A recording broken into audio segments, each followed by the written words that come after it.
আইপিএলে 9 কোটি 20 লাখ রুপিতে কলকাতা নাইট রাইডার্সের দল পেয়েছিলেন লাল সবুজের প্রতিনিধি মুস্তাফিজুর রহমান, কিন্তু ভারত বাংলাদেশ নানান রাজনৈতিক ইস্যুতে কাটার মাস্টার মুস্তাফিজকে ছেড়ে দিয়েছে কলকাতার এমন সিদ্ধান্তের কারণে ক্রীড়াঙ্গনে চুলচেরা বিশ্লেষণ শুরু হয়েছে যে মুস্তাফিজুর রহমান 9 কোটি 20 লাখ রুপির মধ্যে কত টাকা পাবেন ফিজ। প্রিয় দর্শক, আমরা এই ভিডিওতে দেখব মুস্তাফিজুর রহমানকে ছেড়ে দেওয়ার পরেও কলকাতা নাইট রাইডার্স কত টাকা দেবে মুস্তাফিজুর রহমানকে। ভারতের কয়েকটি কট্টর হিন্দুত্ববাদী সংগঠনের হুমকির প্রেক্ষিতে বাংলাদেশি পেসার মুস্তাফিজুর রহমানকে দলে না রাখতে ভারতীয় ক্রিকেট নিয়ন্ত্রণ বোর্ড নির্দেশনা দেন। সেই নির্দেশনার ভিত্তিতে মুস্তাফিজকে ছেড়ে দিয়েছে শাহরুখ খানের মালিকাধীন ফ্র্যাঞ্চাইজিটি। আইপিএল নিলামের নিয়ম অনুযায়ী কোনো খেলোয়াড় কেনার পর ফ্র্যাঞ্চাইজির পার্স সাধারণত লকড হয়ে যায়, কিন্তু মুস্তাফিজের ক্ষেত্রে পরিস্থিতি ভিন্ন।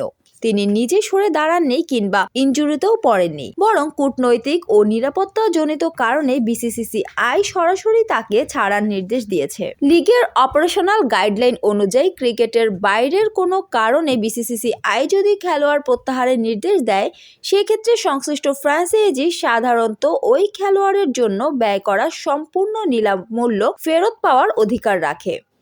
ফলে কলকাতা নাইট রাইডার্স তাদের খরচ করা 9 কোটি 20 লাখ রুপি ফেরত পাওয়ার যৌক্তিক দাবি করতে পারে। এই পরিস্থিতিকে মূলত ফোর্স মাজর হিসাবে বিবেচনা করা হচ্ছে। চুক্তির এমন একটি ধারা যেখানে নিয়ন্ত্রণের বাইরে থাকা কোনো ঘটনায় চুক্তি কার্যকর রাখা সম্ভব হয় না। বিসিসিআই এর নির্দেশনায় মুস্তাফিজ আইপিএল থেকে বাদ পড়ায় তার সঙ্গে চুক্তি বাস্তবায়নের দায় কলকাতার উপর বর্তায় না। তবে ভবিষ্যতে যদি মুস্তাফিজ কলকাতা বা বিসিসিআই এর কাছে কোনো ক্ষতিপূরণ দাবি করেন, তাহলে বিষয়টি জটিল আইনি বিতর্কে রূপ নিতে পারে।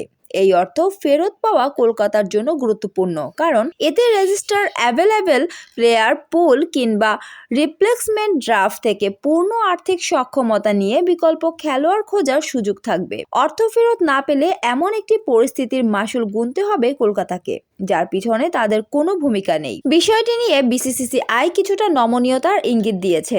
বোর্ডের সেক্রেটারি দেবজিৎ সাইকিয়া জানিয়েছেন, কলকাতাকে একজন বদলি বিদেশি খেলোয়াড় নেওয়ার অনুমতি দেওয়া হবে, তবে অর্থ ফেরতের প্রক্রিয়া ও সময়সূচি সম্পর্কে নির্দিষ্ট করে কিছু জানাননি তিনি। এদিকে এক বিবৃতিতে কলকাতা নাইট রাইডার্স জানিয়েছে, বিসিসিআই এর নির্দেশনা অনুসারে সকল প্রক্রিয়া ও অভ্যন্তরীণ পরামর্শের পর মুস্তাফিজুর রহমানকে ছেড়ে দেওয়া হয়েছে।